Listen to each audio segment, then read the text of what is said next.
out there in Facebook world. I'm going to give this just a few moments to let everybody else trickle on in. I felt really inspired to come on here and share a message. I don't know if you can hear in the background, but there's a little bit of road work being done outside of this house. So I'm just going to give it a few moments here and just let people kind of trickle on in. I felt really called to just hop on here and share some thoughts, share some messages, share some things that I thought were just very relevant, very important for just collective messaging to humanity right now. And whatever feels relevant to whatever it may be that you're experiencing in your life individually, what we're all experiencing collectively, and also dispelling some of the software programs that are occurring right now in the reality template or the reality matrix, as we might call it.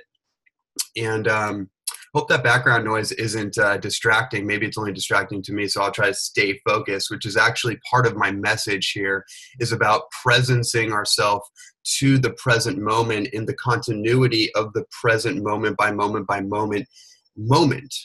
And that's actually a really important theme, a really important concept and idea to understand, is that in space and time, in our reality, in our life experience, there is only the present moment, but the present moment isn't like a snapshot that you can capture and consolidate in a series of moments. It's actually a continuity, it's a flow, it's a synchronistic continuity of moments that you can't actually capture. You can only be in the rhythm, in the cyclical rhythm of the synchronistic fashion of reality, of how time and space operate, and how you function and navigate through it.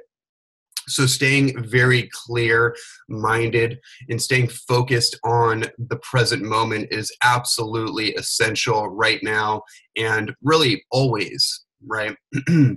One of the things that I've been really doing is kind of pulling back a little bit in my life, in this, leading up to this winter solstice coming up here on Friday, the 21st, really getting myself energetically attuned and present to what's occurring in my present moment by moment by moment experience. And there's a lot of different things that could be talked about from my personal experience.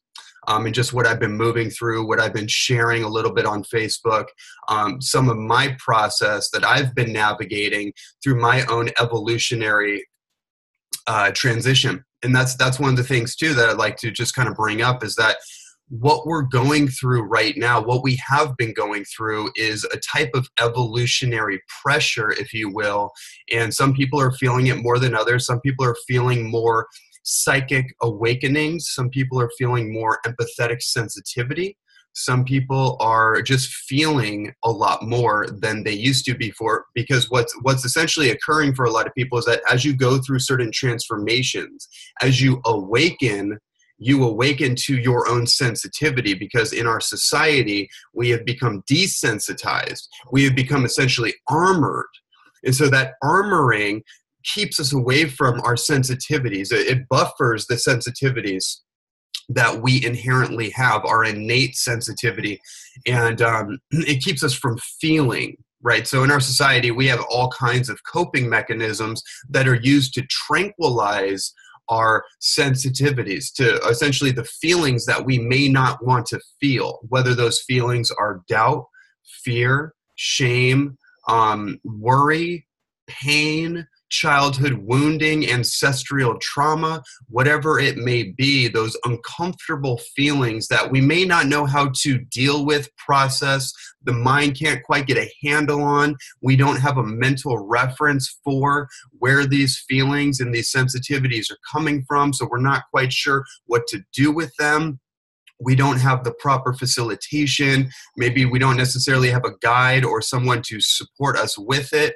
Whatever the case may be, there is a de-armoring process that's going on in the collective right now. There's a de-armoring process that's going within our own soul evolution. And so we may be feeling more pressure in our life. We may be feeling more heart palpitation-like symptoms. We may be feeling more energy circulating throughout the system.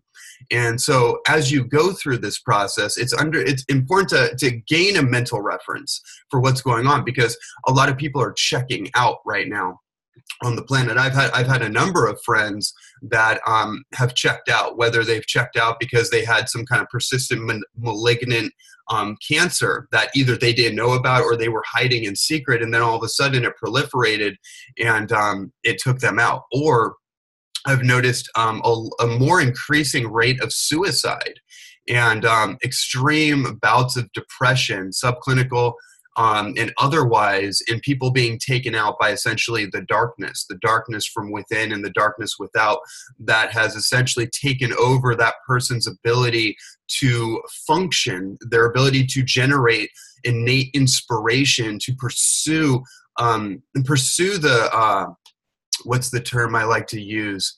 The will to live. It's overtaken their inspiration to generate that will from within to live. And that's a very important thing, actually, is that how you move through this evolutionary pressure, this pressure on you to essentially alchemize all the incongruencies, alchemize all the out of alignment behaviors, thoughts, patterns, etc., into that rarefied, unique diamond that is your soul expression, your soul signature. That's what the evolutionary pressure really is about. But if you don't have a mental reference for it, if you're not sure what's going on, you just feel the pressure of the world, then you can start to get yourself in a mental space that is like a downward spiral. And it actually keeps going down into the rabbit hole of darkness. And, I know this very well. This is something that I've actually dealt with at different stages in my life, different forms of depression, different forms of like deep grief and sorrow and sadness. And, things like relationships can easily trigger those feelings that haven't been properly circulated or moved through the physical system. Your physical body is, in one way, it's a repository for all of these unresolved, redistributed emotional traumas or emotional energy signatures, if you will. And when the mind can't deal with a particular circumstance or the event of let's call it a traumatic event, it leaves an energetic cascade of energetic particles that the mind can't kind of reconcile or integrate in that moment. So it has to go somewhere. So it redistributes throughout the physical symptom. And if it isn't dealt with, it will develop symptoms that manifest into forms of disease or inflammation or agitation or tension within the physical body. And so there is a very much a metaphysical, interdimensional, and psychological, emotional, spiritual, and obviously physiological aspect of our physical three-dimensional human experience that we experience on a daily basis just within the confines of the physical body. And so, one of the things that I think is so relevant, so important for all of us right now is to presence ourselves to what's going on right in this moment by moment by moment experience, this continuity, this flow of life that's occurring all the time. What is going on right now in this moment by moment experience that I'm having right now? That's an important question to ask yourself, because in society we are just kind of fast tracking everything. We're constantly thinking about the future. A part of our brain is constantly trying to reconcile the past, and we're kind of like one foot is in the future, one foot's in the past, and then we're doing a split, trying to anchor ourselves in the present moment, trying to get things done, trying to take care of obligations. Christmas is about to come up, so there's a lot of stress and tension and potential fear of losing time or losing money or whatever the case is around this particular time of the year. And I just want to just kind of share that the more you can presence yourself to the present experience that you're having, the better off you're going to be. The better off you're going to be able to move through this evolutionary pressure that's occurring. And what comes along with that, practically speaking, is the need to actually take action on the things that you may have been thinking about, the things that you may have been mulling over in your mind, the things that we oftentimes will think about and will conceptualize and we'll think, wow, that would be a great idea. That would be amazing. It would be amazing if I lived that life, or if I started that project, or if I manifested that particular situation, or I had that body of just incredible, vibrant health, or I did that cleansing program. And we conceptualize and think about these things.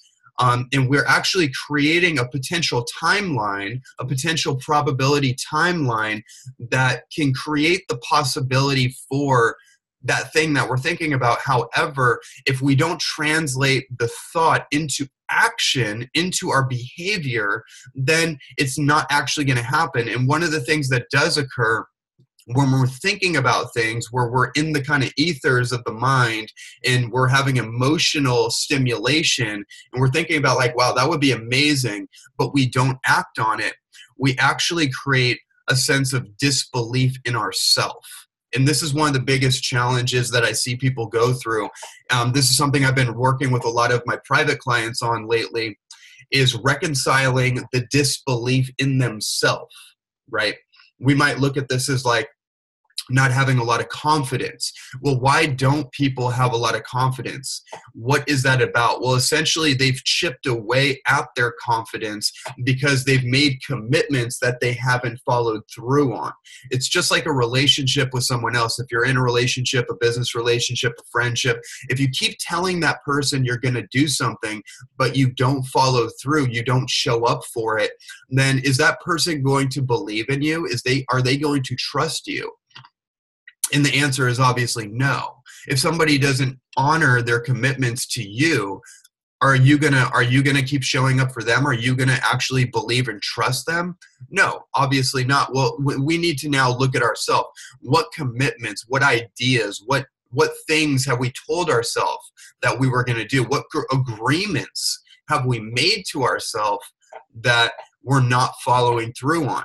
The repercussions, the ramifications and ramifications of that are you develop a lack of trust within yourself, and then that lack of trust it kind of builds up and it festers and it creates this tension within the body, within the mind, where somebody can't actually take action on the things that they know that they want to do, the things that they know that they probably should do, the things that are going to lead them closer to the life that they want to live. There's a fundamental disconnection within themselves because they don't trust themselves to actually follow through on those commitments. So one of the most important things I think for all of us is to really investigate, where have I broken trust within myself? Not so much going outside of ourselves, because it's so above, so below, right? The broken agreements we've made with other people are a representation of the broken agreements we've made with ourselves, right? If you can't reconcile those things within yourself, then those repeated patterns with other people and with other dynamics external to you are going to continue to play out. It's only when we go within, whether that's through some form of meditation, breath work, but actually more practically, just taking out a piece of paper and really honestly going through an inventory process of what are the energies that are pending in my field right now? What have I told myself I was going to do? Like a New Year's resolution, for example, right? I have a New Year's resolution of this. I want to do this in the new year. 2019 is coming up. 2018 has been a crazy year. Okay, it's time to clear. It's time for something new. It's time to move forward. It's time to create a new timeline probability. Well, the probability is, if you don't change your behavior, if you don't shift your behavior, and you don't start to actually follow through on those commitments, or if you're going to make new commitments, if you don't create a new self-identity around that and you shift the behavior, and you get committed to it and you really do it for real, then the probability is that you're going to create more of the same. But not only are you going to create more of the same, but you're going to intensify the evolutionary pressure within you, because that evolutionary pressure is pressuring you to be who you are meant to be. Right? Take that in for a second. The evolutionary pressure that's weighing on us is essentially trying to purge those incongruencies. It's trying to purge the disbelief, the doubt, the fear, the shame, the guilt, the out of alignment relationships or connections or habit patterns that we have formed, essentially to armor ourselves from being our full self. There's a fear for a lot of people. There's a fear of failure, but I think more accurately, there's actually a fear of success.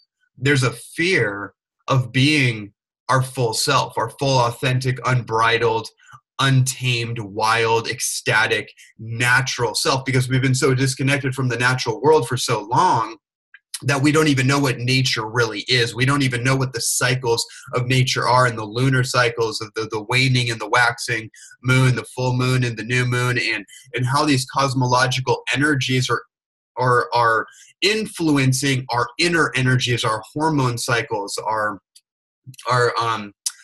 cyclical flow of the human apparatus, the human experience. And so the more we get tuned into these things, the more we can use them as tools, as reference points, right?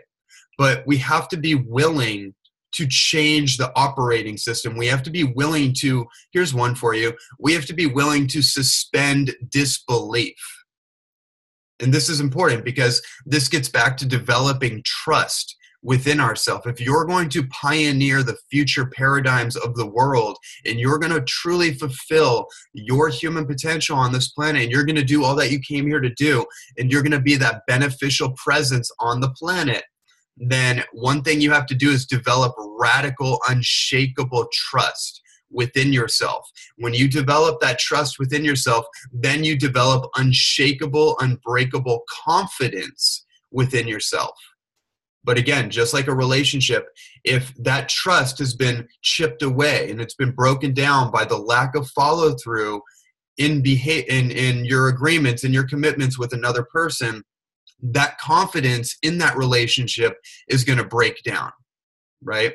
So introverting that within ourselves individually, first and foremost, reclaiming the trust, reclaiming the commitments, and the honoring of those agreements that you've made to yourself, right? You can go back a little bit and look at what you have not followed through on, but really the most important thing actually is not really so much to go back into the past, but it's to be so present to what's going on right now and to shift your behavior moving forward.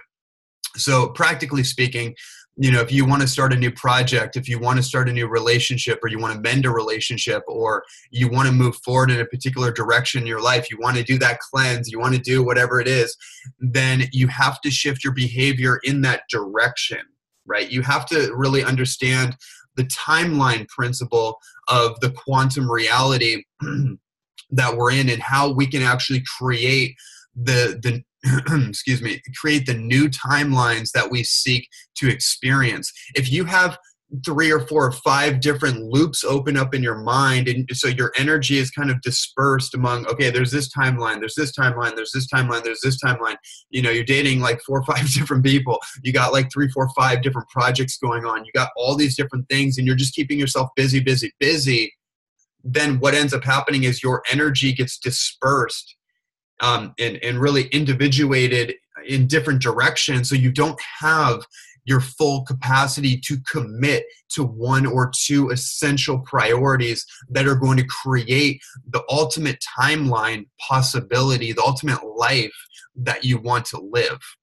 That's why getting focused on what's going on right now is so important. If you have multiple doors open, that's okay. But if you can focus your mind and harness the energy of your heart on the present moment as you're experiencing that particular thing right now, then you can phase shift into a new thing as it's relevant, as it's appropriate, as you've closed the loop in this moment, in this space and time with that particular thing. In other words, following through with the commitment that's relevant in that particular moment or window of time. Hopefully that makes sense. Really what I'm getting at here is that essentially if we are going to pioneer the future, if we're actually going to usher in a new paradigm, we're actually going to do the work that we're meant to do in the world, then we have to shift our behavior. And how do we do that? Well, one of the ways that we do that is we suspend disbelief in the possibilities of our future. One of the programs that's pervading, the template programs that's pervading the human mind right now is this injection of doubt, this injection of fear, this injection of shame and guilt. And a lot of times people are feeling these feelings, but they don't realize that it's not actually theirs per se. It's actually a collective phenomenon, and their sensitivities are opening up, their psychic gifts are opening up, their empathetic, their empathic abilities are opening up, but they haven't really learned how to harness it. They haven't learned how to train those abilities. So they're connecting to different chords of consciousness, and they're being affected by different energies. And this is why a lot of quote unquote light workers or empaths or highly sensitive people will tend to tranquilize the feelings, the sensitivities, whether it's with tobacco, marijuana, coffee, a host of many other things, workaholism, sex addiction, pornography, whatever the case is. And I've actually gone through all of those. So I'm not actually coming from the perspective that demonizing those things, because I've moved through that whole spectrum throughout my journey, and so I know intimately what all of those things actually are. They're essentially tranquilizing and sedation mechanisms to sedate your own sensitivity, to sedate your own emotions that haven't been fully reconciled, or again, the feelings of being connected to the collective unconscious, the collective field, which is called the noosphere, which is something I'm not going to go into that rabbit hole right now, but that's kind of the scientific term for the collective consciousness and unconsciousness that you may be experiencing right now. So to develop this deep sense of belief, this deep sense of confidence, this deep sense of trust and reverential trust within yourself, knowing that what appears on the outside in your life right now is not really the whole story, right? It's a three-dimensional representation of a manifested circumstance, let's say, from past thoughts, emotions, behaviors, actions taken or not taken. And then this shows up because there's a lag time in the quantum world. What we think and what we feel doesn't manifest instantaneously. It does take a little bit of time. So there's a bit of a lag time. So it might show up a week or 2 weeks or 3 weeks or 4 weeks from now, but we forgot about it because we weren't super present and intentional in that moment. And things kind of show up in the ways that they do. And we get confused. We don't realize, like, oh my God, what's going on? Like, where did all this come from? Well, it's like you're the architect of your reality, but you have to understand the rules of engagement. You have to understand the rules of the game, the quantum game, right? You have to understand the rules. And if you want to change the rules, like so many different people do, if you want to be a maverick or a rebel or a way shower, if you are one, I should say, then understanding the rules of the matrix, of the game, are essential, because you can't change something unless you go from within it. You can't change the system from the outside of it. You can't be deep in it either, like a politician, and think that you're going to change the whole system that way, because then now you're entrained into it, and you're kind of stuck within the confines of it. But so you kind of have to be able to pierce into it, pierce through the veil, and then come back out in your physical experience and get to work, right? And get to action, and take action. That's one of the most important things of all this, because it's better to take action, an inspired action, and be wrong than to twiddle your thumbs and not do anything, right? Because you're afraid of being wrong. You're afraid of failing. You're afraid of actually, maybe this will work. And then what are the implications of it actually working? Well, it means that I have more responsibility. The fear of success, by the way, is the fear of responsibility. And that's one of the biggest things that people are dealing with. I mean, the Peter Pan syndrome right now going on within the masculine archetype in the world is incredible.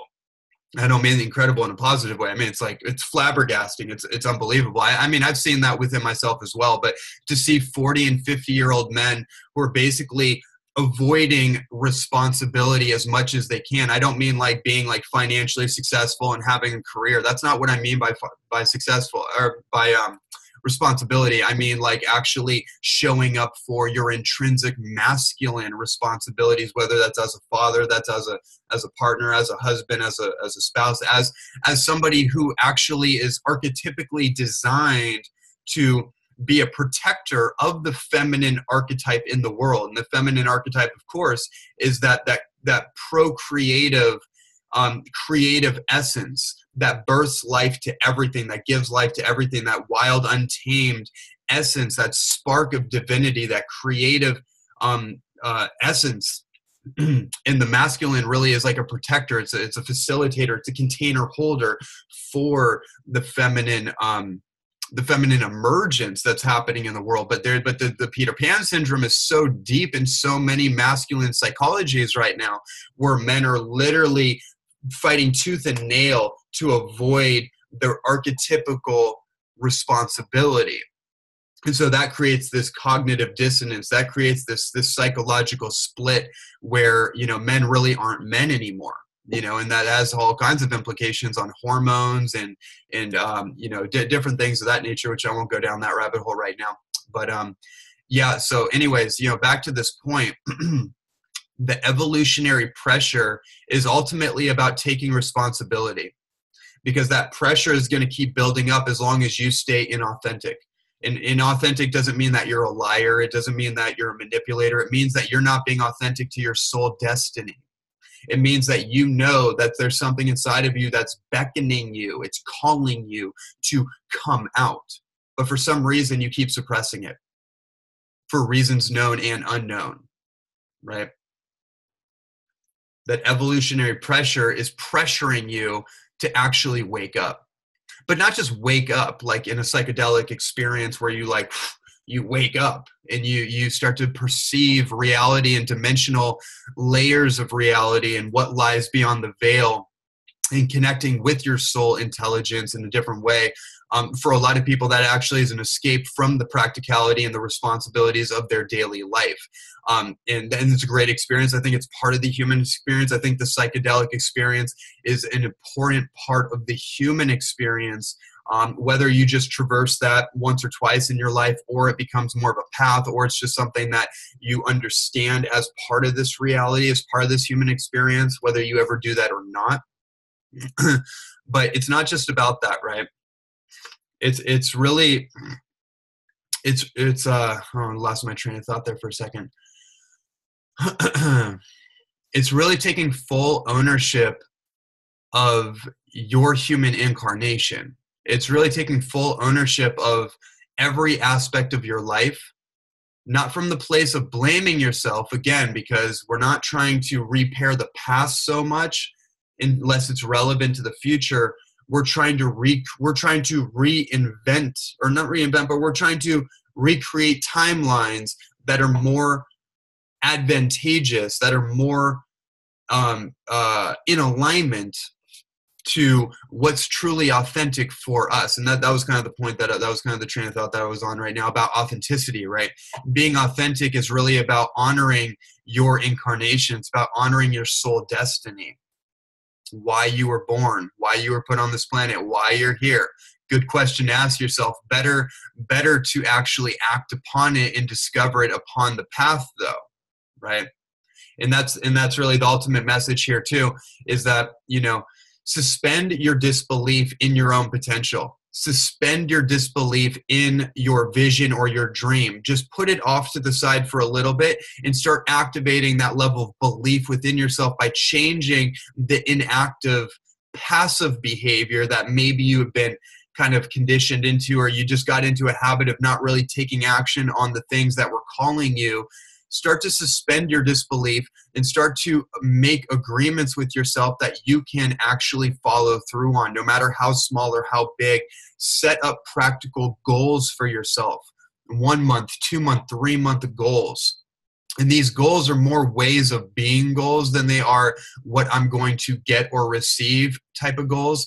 They're ways of being, they're embodiment goals. So for example, you're shifting the behavior and the embodiment of who you are so you can be the person that follows through on things, right? That might be a goal right there. I just want to be the type of person that can follow through on the agreements that I make to myself, that I make to other people. And therefore, you will be more discerning about the agreements that you do make, and you won't necessarily make these over grandiose goals to yourself that are totally unrealistic, that you can't actually follow through on, that create a further divide within your sense of self-trust and your sense of self-confidence, because again, that's a fear of success. That's just avoiding the reality that you are here to actually do something magnificent. You're actually here to do something greater than you're currently experiencing. And so you can actually start walking up the rungs of the ladder once again and start getting back to that place where not only do you trust yourself, but now you know that you can do anything because you've accomplished those small steps. You've done the small enough things, and you've done it consistently, and you followed through on it, where now you've rebuilt, you've repaired the trust within yourself. So now confidence will naturally arise, right? And then you can now take on bigger challenges. You can take on bigger assignments. You can shift the timeline that you've been on, and you can shift it in a direction that's more consummate of your soul destiny. And then that evolutionary pressure is going to be less and less and less, because now you're finally in alignment with yourself, right? When we're not in alignment with ourselves and our soul is like beckoning us and it's awakening and it's calling us, the pressure just persists. And it will persist even if it breaks us, up into the point that it breaks us down if necessary, because the armoring has to get broken down. We have to get more sensible about our life. You know, even in the spiritual world, it's like I've had to like really step away from a lot of the spiritual communities, because I just saw like people are just way too in the ethers. They're way too in their head. They're way too into theory and philosophy and conceptualizing ideas. But very rarely did I see people actually getting to the ground floor of things and taking action and following through. And every time I would try to collaborate with different people, it was like people would just disappear. And I actually had to go through that experience more recently in the recent years of actually experiencing what that was like for myself, and realizing, wow, like, okay, I'm like way too in the ethers, way too in the noosphere of my mind, way too into all that. I need to get grounded in my body. I got to get back to practicality. I got to get back to brass tacks here and get real and start putting the puzzle pieces together. Without, spiritualizing it, or without, mystifying it, or anything like that, but just get like what's real. Like, let's get to what's real. Okay, I got this goal, I got this vision, I got this assignment that I want to accomplish. Then, how are we gonna line that up? What do I need to do right now? What do I need to be aware of in this present moment by moment? That's going to create the continuity that will naturally lead to the realization of that goal, of that assignment. Getting real with ourselves is, that's what the game is. That's the game here, is like, we got to get real. We got to get real about why are we here? What are we here to do? What is my true potential? How have I been holding myself back because I've been afraid to take action? I've been afraid of what people think. I've been afraid of fully showing up as my true, real, unbridled, vulnerable, powerful self. These are the things that we all must engage with the fears, the doubts, the worries, the concerns, because ultimately all those are apparitions of the mind. Those are phantoms and apparitions, almost like poltergeists of the mind. If we feed them, if we feed the fear, it becomes like a phantom, and it's persisting, and it has like a ghostly presence in our life experience, but it's not really real, is it? It's not really real, but we can make it real by furthering the fear, pushing that button, choosing to be inactive, choosing not to show up, choosing to be divisive within our heart, in our soul, in our mind, choosing to not fully be who we are. And then we feed that fear, and then what's real no longer seems real, and we lose grip on reality, right?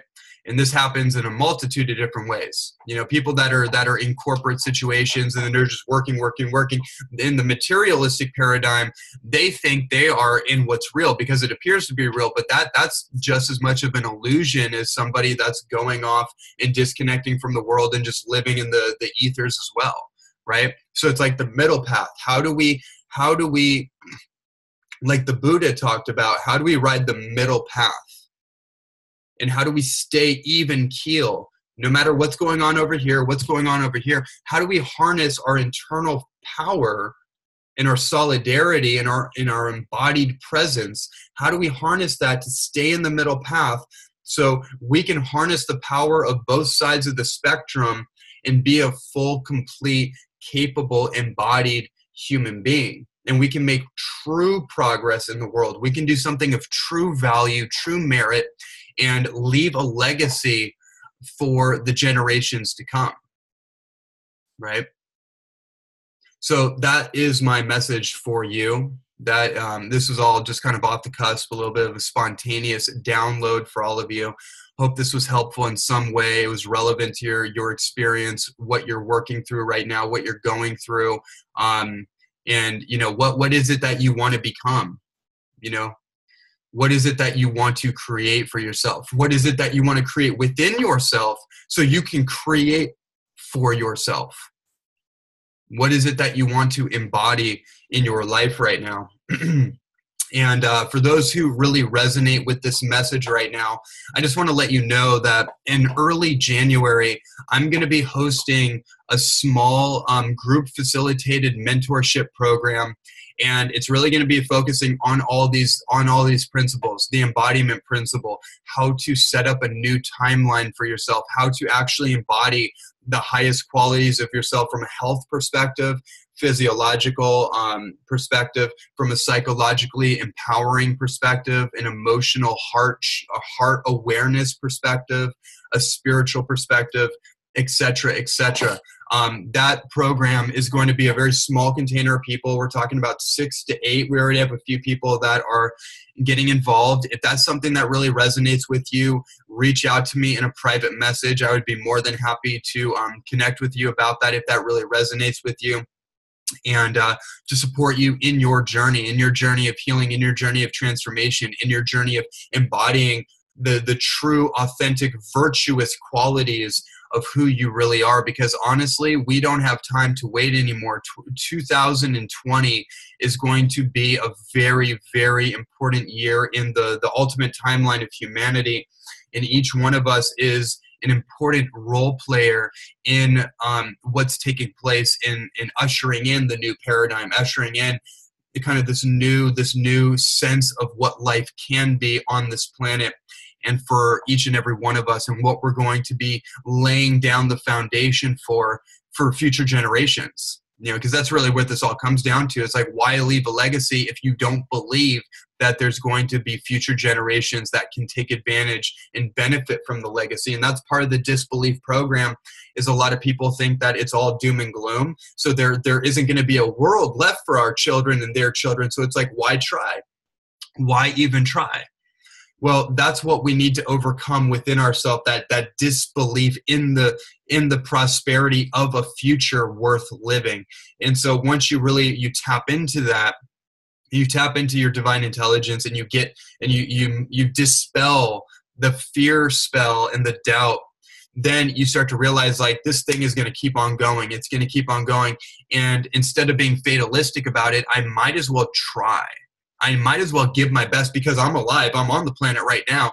I'm fully functional. I got a mind, I got a body, I'm healthy, I have my energy, I have my faculties. I better make full use of this thing and actually do my part to provide the opportunity, if anything, for my children and their children and future generations to have an opportunity on this planet, moving forward. The buck doesn't stop here. It's going to keep on going. So our responsibility is to, own our superhero-like qualities, and then to be able to usher in a new probability timeline, a new possibility timeline for future generations, and just kind of keep this show going. So, all right, everyone, hope this resonated with you. Hope you got some valuable nuggets out of this, and I'll see you guys around.